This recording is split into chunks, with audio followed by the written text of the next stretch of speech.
আমার আজকের ভিডিওটা দেখে অনেকেরই হয়তো চোখ নাকে উঠে যাবে, নাক কপালে উঠে যাবে। যাই হোক, হ্যালো গাইস, আসসালামু আলাইকুম। আমি এখানে চাল কুমড়ো আর আলু কেটে নিয়েছি, সাথে দিব শুটকি মাছ।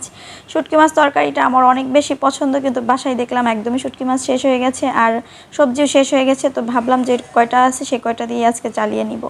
এ পাশে আমি রান্না বসিয়ে দিয়েছি শুটকি মাছের জন্য যা যা লাগে। আর যেহেতু আমি একদমই অল্প করে রান্না করতেছি, জাস্ট একবেলার খাওয়ার জন্য। আর আমি কিন্তু প্রথমেই বলে নেই, অনেকেরই নাক চোখ উপরে উঠে যেতে পারে কপালের, কিচ্ছুই করার নেই, কষ্ট করে দেখে নেবেন।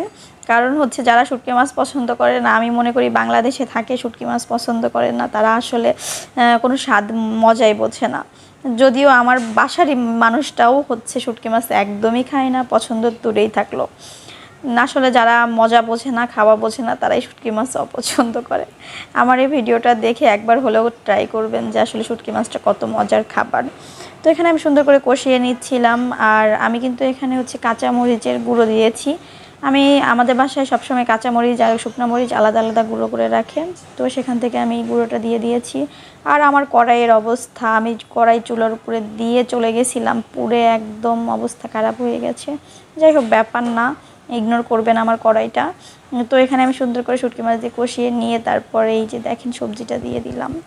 আর এখানে কিন্তু আমি চাল কুমড়ো আর আলু দিয়েছি, যেহেতু প্রথমেই বললাম আমার বাসায় একদমই সবজি শেষ হয়ে গেছে। আর আলসেমি করে আমারও মনে চাচ্ছে না যে নিচে যাব সবজি নিয়ে আসবো। শুটকি মাছও শেষ আর হচ্ছে সবজিও শেষ। এর জন্য ভাবলাম যেটুকু আছে এইটুকু দিয়ে এখন আমি চালিয়ে নেব। তো আমার মতো কে কে আছেন যে শুটকি অনেক পছন্দ করেন? আর শুটকি মাছ যখনই আমি রান্না করি তখনই আমার ছোটো ভাইয়ের কথা অনেক বেশি মনে পড়ে। কারণ আমার ছোটো ভাই আমার চেয়েও বেশি পছন্দ করে শুটকি মাছ তরকারিটা, অনেক বেশি পছন্দ করে। তো এখানে আমার সুন্দর করে কষিয়ে নেওয়া কিন্তু হয়ে গেছে। আর শুটকি মাছের একটা জিনিস কি, শুটকি মাছের রসুন এবং হচ্ছে আদা রসুন বাটা না দিলে কিন্তু একদমই ভালো লাগে না খেতে। আমার কাছে পার্সোনালি রসুন না দিলে আমার একদমই ভালো লাগে না, কেন জানি না। আপনাদের কাছে কেমন সেটা আমি জানি না, বাট আমার কাছে। তো এই দেখেন, এখানে কিন্তু আমি একদম সুন্দর করে কষিয়ে নিয়েছি। আর অল্প করে ঝোল দিয়ে দিব, যেহেতু আমি কষানোর মধ্যেই একদম সিদ্ধ হয়ে গেছে। জাস্ট ঝোলটা দিব যাতে আর একটু সিদ্ধ হয়, এই জন্য। তো আর কালারটা দেখেন কত সুন্দর লাগতেছে কালারটা। আমার শুটকি মাছ তরকারির এই ভয়েস ওভার দিতে গিয়ে আবার মনে হচ্ছে আজকেই রান্না করব।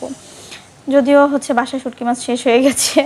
তো এখানে এই যে আমি সুন্দর করে একটু করে দিয়েছি। আর লাস্টে এই যে এটা দেখানোর জন্য আমি কখনোই প্রস্তুত ছিলাম না। চুলায় এসে দেখি একদম পুরো অবস্থা খারাপ হয়ে গেছে। তো ফেসবুক থেকে পাওয়া এই তো আমার গিফট, এটা আমার উপহার, যে ভিডিও করার জন্য আমার এই অবস্থা হয়। যাই হোক, আজ এই পর্যন্ত, আল্লাহ হাফেজ।